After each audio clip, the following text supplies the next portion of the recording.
Saudara MK mengabulkan gugatan buruh terkait Undang-Undang Cipta Kerja dan meminta aturan ketenagakerjaan ini dikeluarkan dari Undang-Undang Cipta Kerja. Apa saja gugatan yang dikabulkan dan bagaimana pemerintah merespons hal ini kami bahas bersama Immanuel Ebenezer, Wakil Menteri Ketenagakerjaan yang segera akan bergabung.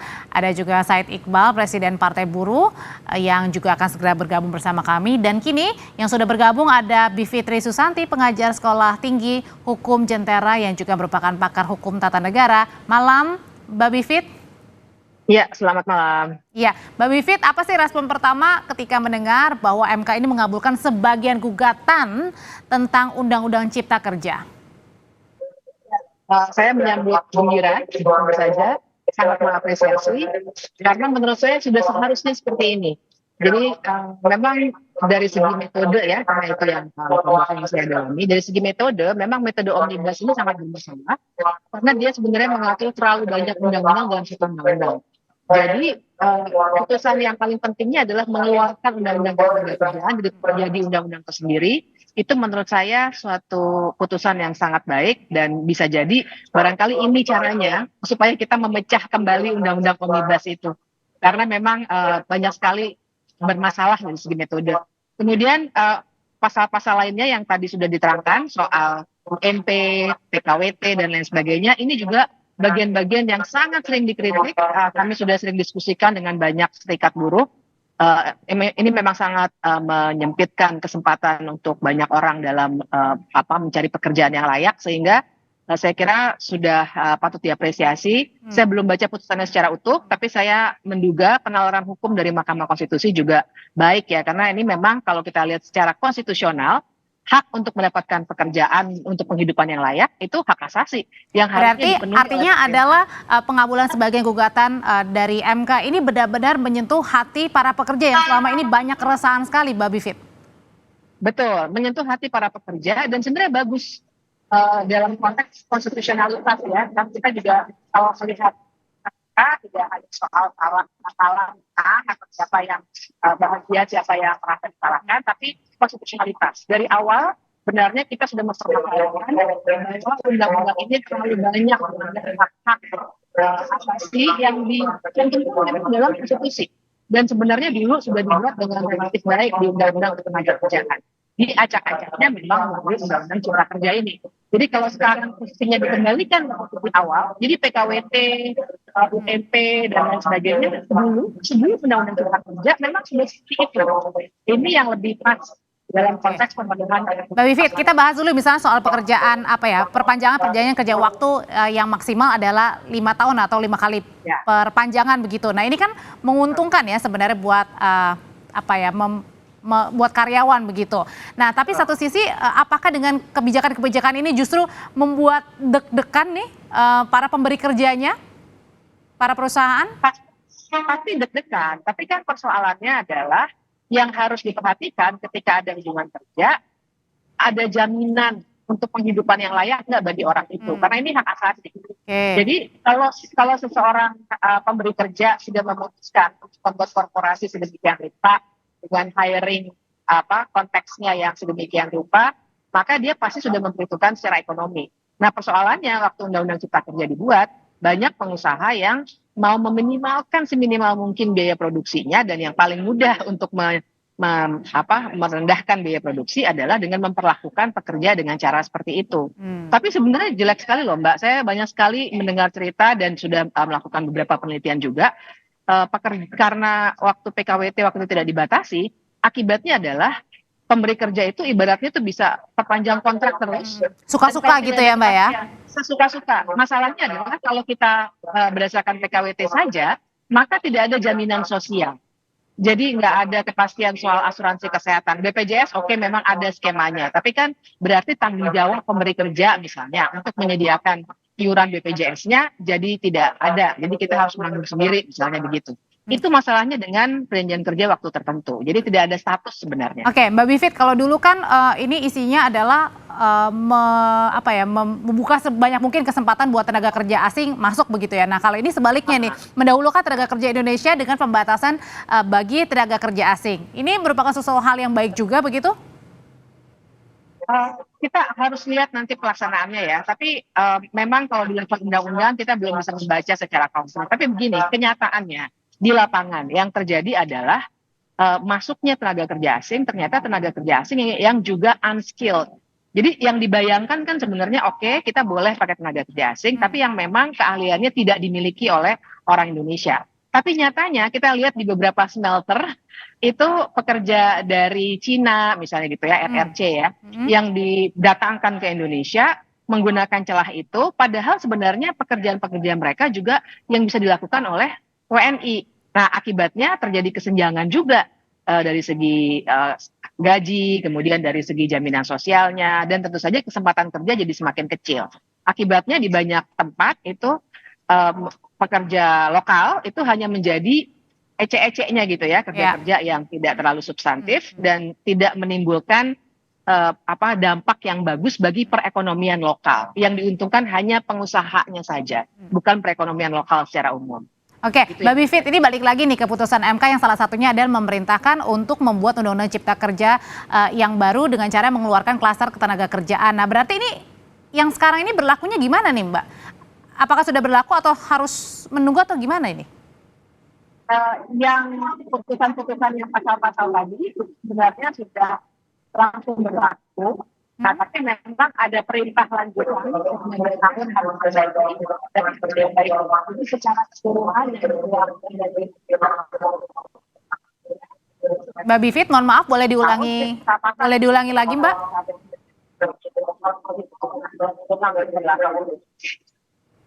Ya, Mbak Bivit, mohon maaf boleh diulangi lagi, Mbak? Ya, soalnya saya lagi di stasiun kereta. Ya, makanya kita mau lagi di stasiun kereta nih soalnya. Oke, nggak apa-apa, diulangi lagi Mbak Bivit. Jadi, iya, kalau untuk pasalnya itu langsung berlaku. Yang belum berlaku adalah pemindahan klaster tenaga kerjanya menjadi undang-undang. Tapi itu semua sebenarnya langsung berlaku, tinggal perintah bagi pembuat undang-undangnya yang harus dilakukan selama 2 tahun. Oke, nah dengan meminta waktu tadi 2 tahun itu kepada pemerintah dan juga DPR, berarti aturan ketenaga kerjaan sekarang ini mengacu ke Undang-Undang Cipta Kerjanya sementara ini masih berlaku. Jadi pasal-pasal yang tadi sudah disebutkan itu langsung berlaku. Oke. Jadi final dan mengikatnya langsung. Cuma kan tambahan untuk mengeluarkan undang-undang itu harus dilakukan dalam jangka waktu 2 tahun. Itu untuk memisahkannya benar-benar. Tapi kalau pasal-pasalnya tetap terlebih dulu mengacu pada Undang-Undang Cipta Kerja sampai ada Undang-Undang Ketenagakerjaan yang baru. Pasal-pasal yang misalnya tadi PKWT ini maksimal 5 tahun, kemudian juga mendahulukan tenaga kerja Indonesia, kemudian juga upah layak itu memenuhi kebutuhan hidup dan pekerja, serta termasuk juga ini ya Mbak ya, lembur ini katanya harus dengan persetujuan pekerja nih. Iya dong. Nah, itu tetap harus langsung berlaku. Langsung berlaku. Nah, tapi pertanyaannya bagaimana caranya memonitoring setiap perusahaan ini mematuhi aturan atau undang-undang yang kemudian sudah dikabulkan sebagian gugatannya ini dari yang melapor begitu. Ini pertanyaan yang bagus sekali karena ini sebenarnya adalah tugas dari pemerintah. Jadi kan biasanya kita kenal ada tripartit ya, pemerintah, pekerja, dan perusahaan. Nah, nanti wewenang pemerintah dalam hal ini adalah untuk mengawasi apakah benar perusahaan-perusahaan itu menjalankan apa perintah undang-undang. Nah, nanti di situ akan bekerja tuh dari dinas-dinas di pemerintah daerah maupun dari Kementerian Ketenagakerjaan sendiri. Jadi memang harus dimonitor dan buruh dan serikat buruh sebagai stakeholdernya, pemangku kepentingan, saya kira harus membantu dan melaporkan seandainya ada pelanggaran-pelanggaran yang masih dilakukan oleh perusahaan. Masalah gini Mbak Bivit, katakanlah yang tadi ya berbicara masalah lembur ini harus dengan persetujuan dari para pekerja. Nah kan mungkin juga kita yang sebagai karyawan ini juga bingung ya kalau misalnya kita mau hitung-hitungan nanti dikiranya mungkin kita tidak loyal begitu. Tapi satu sisi dari perintah Undang-Undang MK sendiri ya mengatakan bahwa lembur itu harus dengan persetujuan kita sebagai karyawan. Ya, nah jadi biasanya tuh tahapnya adalah kalau ada serikat buruh, biasanya akan ada negosiasi untuk memperbaiki peraturan perusahaannya. Kemudian juga biasanya ada perjanjian kerja bersama.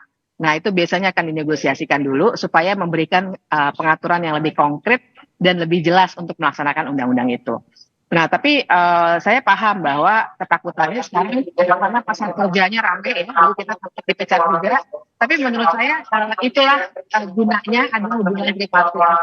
Itulah gunanya ada serikat buruh, kemudian ada pemerintah yang harus mengawasi, karena bahkan untuk memecat itu juga tidak boleh sembarangan. Kalau ada pemecatan yang dilakukan semena-mena hanya karena kita protes, minta hak kita, uang lembur dan lain sebagainya, kembali sebenarnya kita bisa mempersoalkannya secara hukum. Dan di sini kembali hubungan tripartit dan peran pemerintah itu yang sangat penting sebenarnya. Termasuk juga dengan tadi bunyi putusannya yang ini ya, yang berkaitan dengan perpanjangan perjanjian kerja waktu tertentu itu ya. Ya, jadi begitu ada pelanggaran, misalnya terus-menerus diperpanjang, tidak seperti yang diputus oleh MK, maka sebenarnya pekerja yang terkena, yang menjadi korban itu bisa melapor kepada instansi terkait, bisa kepada Dinas Ketenagakerjaan ataupun saluran-saluran lainnya. Makanya adanya serikat buruh itu sebenarnya sangat penting untuk memfasilitasi hal-hal seperti ini. Kalau sendirian kan kita biasanya ada ketakutan, terus Atau intimidasi dari perusahaan itu sendiri ya. Ya, kalau ada serikat biasanya itu akan dikerjakan bersama-sama. Oke, setelah ini Mbak Bivit kan permohonannya ini tidak dikabulkan semua, ini hanya sebagian besar saja. Nah, menurut Mbak Bivit sendiri perlu ada yang diperjuangkan lagi kah? Misalnya yang dimohonkan begitu pasalnya? Saya sendiri belum mengkaji secara keseluruhan ya, karena pasal itu banyak sekali. Pekerjaan sebenarnya banyak sekali masalah. Itu misalnya harus soal lingkungan hidup, soal perizinan yang juga meminimalkan hal itu tetap harus kita uji lagi. Oke. Ya, saya pikir ini cara yang baik untuk menetapkan undang-undang cipta kerja ini.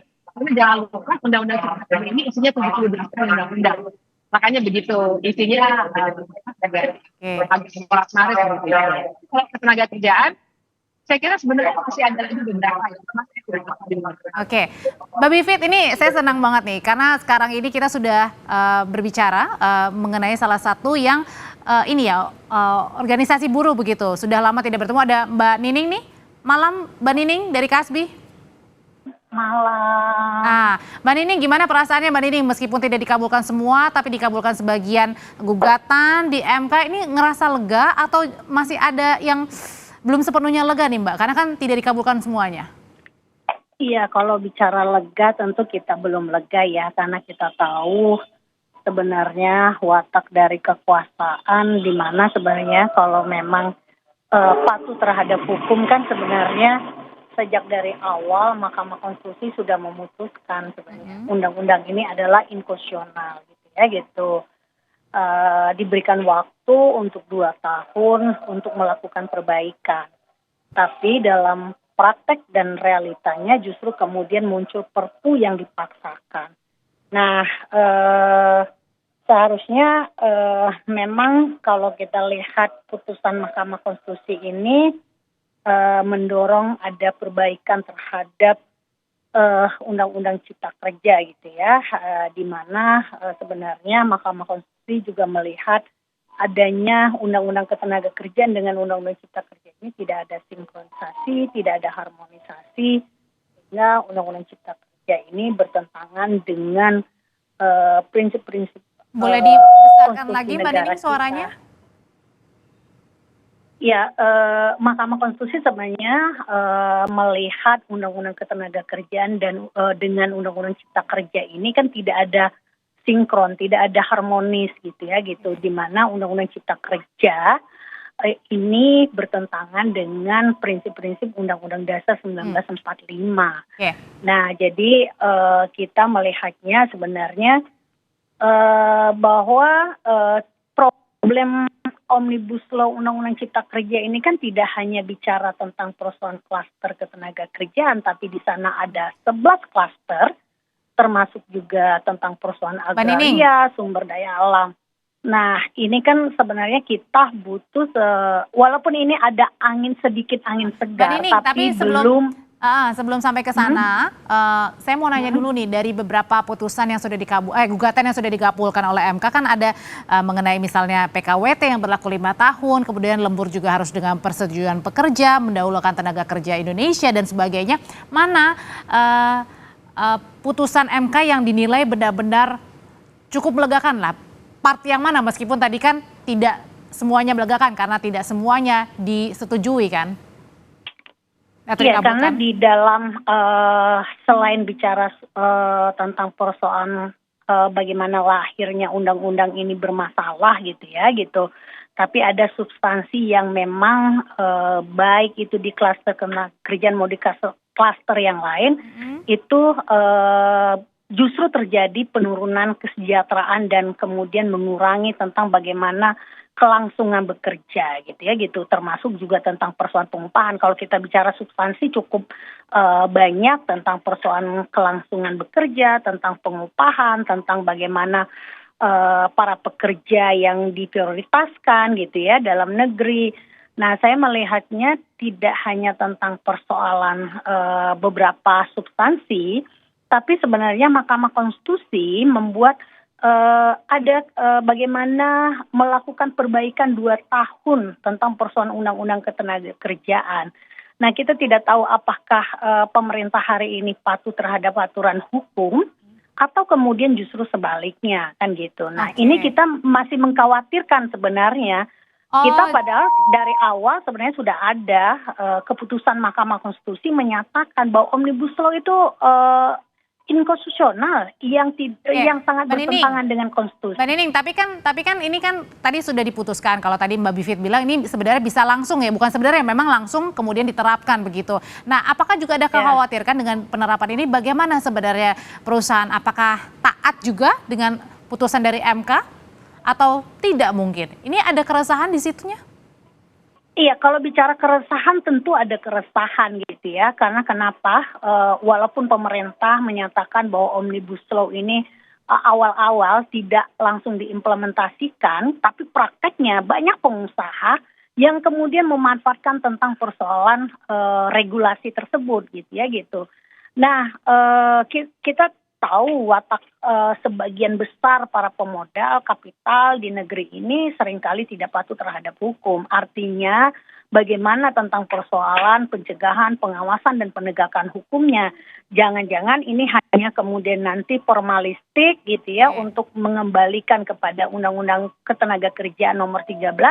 Tapi dalam realitanya hari ini kita bisa lihat tentang perusahaan pemagangan, tentang upah buruh yang jauh di bawah UMK, terus kemudian tentang kontrak yang masih banyak terjadi sekendak hati gitu ya, gitu perlakuan semena-mena ini masih cukup tinggi terjadi. Nah, oke, kalau gitu saya tanyakan ke Mbak Bivit. Ini Mbak Bivit, ada kekhawatiran ternyata yang juga dirasakan oleh Mbak Nining dan kawan-kawan. Oke, putusannya sudah dikeluarkan oleh Mahkamah Konstitusi, tapi gimana dengan perusahaannya? Mau tidak menjalankan? Taat enggak?